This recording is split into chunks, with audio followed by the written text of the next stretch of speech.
Alors le prix que nous allons remettre maintenant nous concerne finalement un peu tous en tant qu'usagers.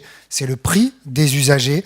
Il récompense les nouveaux services apportés aux voyageurs des TER en matière de desserte autant qu'en termes de prestations offertes. Pour remettre ce prix, j'appelle Marie-Hélène Point, rédactrice en chef de VRT Territoire et Mobilité. Marie-Hélène, le prix des usagers. Alors peut-être qu'à ce moment d'ailleurs de la remise des prix, on pourrait faire peut-être avec vous un petit point sur le jury. Je le disais tout à l'heure en introduction, le jury qui décerne ces prix thématiques s'est réuni au mois d'avril. Vous faites partie de ce jury. Expliquez-nous quelle en était sa composition et comment vous avez fait vos choix. Alors, la composition de ce jury, nous étions, j'espère que je vais oublier personne, 7 membres. Bien sûr, la rédaction, une partie de la rédaction de VRT, et puis des experts et des représentants des usagers, un représentant de l'AFNOT, le président de l'AFNOT Nouvelle-Aquitaine, un directeur de recherche au CEREMA, bien sûr un représentant de Région de France, qui est notre partenaire sur cet événement, et Pierre Zambry, qui est professeur, directeur de recherche à l'Université de Paris-Est, Marne-la-Vallée. Je pense que je n'ai oublié personne. On était 7 en tout, donc on s'est réunis en avril et on a débattu. On a d'abord présélectionné des candidats et après on a eu des échanges pour savoir qui méritait le plus de recevoir ces prix. Et avec beaucoup de débats, on veut savoir. Oui, il y a beaucoup de débats et c'est vraiment très enrichissant, notamment pour nous à la rédaction, d'avoir justement le regard de ces experts. Bon. Mais en général, on a réussi à se mettre d'accord assez facilement et les arguments des uns et des autres étaient très convaincants. Donc, il n'y a pas eu de...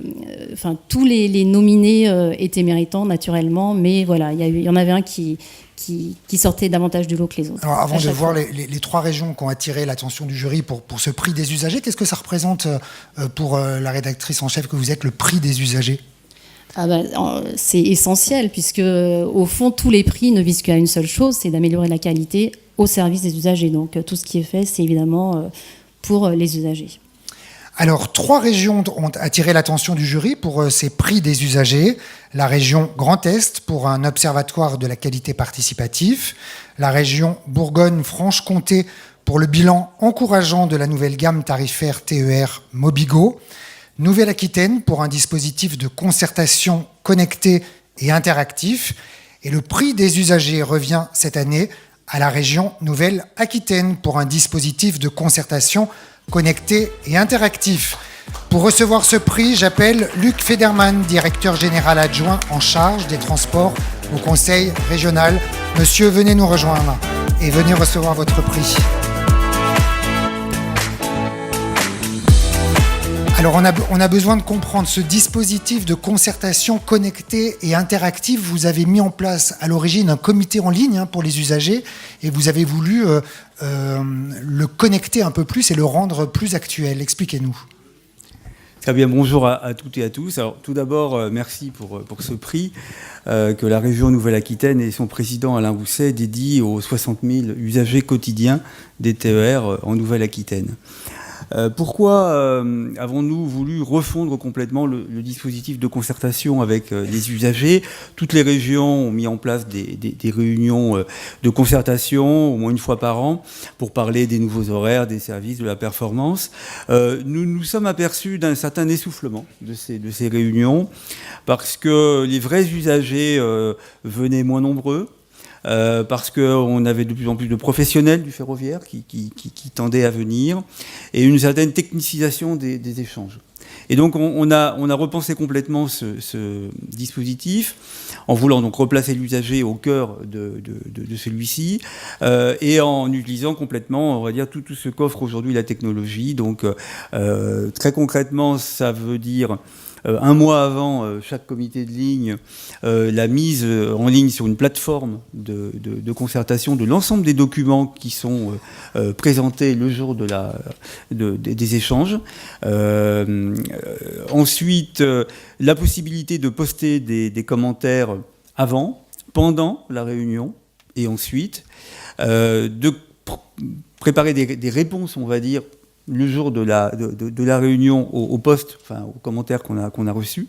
La possibilité aussi de suivre en direct, en live, sur YouTube, sur Facebook, sur la plateforme, sur notre site, le live des échanges, de faire du chat en direct et de voir aussi les 2 heures, 2 heures et demie de ces échanges en replay.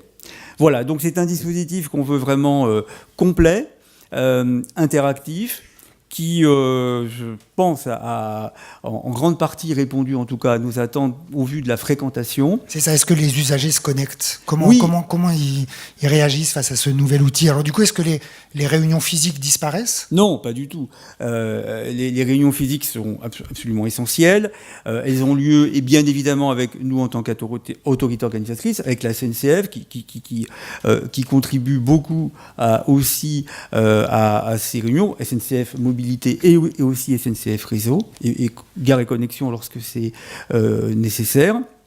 Il y a toute une campagne, effectivement, aussi par l'exploitant de communication, d'information, par un affichage dans les gares, par un envoi de SMS aux abonnés, tout un dispositif. Aujourd'hui, alors, on a à peu près une quarantaine de participants, et on a compté une grosse dizaine, entre 10 et 15 personnes connectées. On a eu à peu près 600 commentaires, je crois à peu près en ligne.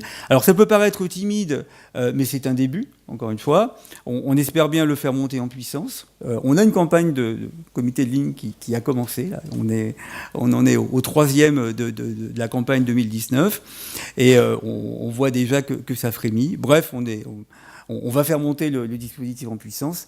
Et puis évidemment, plus il y aura d'usagers dans les trains, et là on compte sur évidemment la SNCF pour nous y aider, ça se présente plutôt bien d'ailleurs depuis l'année, et bien plus le dispositif aura de succès.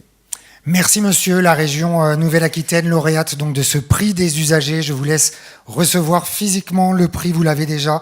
Donc je vous remercie beaucoup, à vous et bonne suite.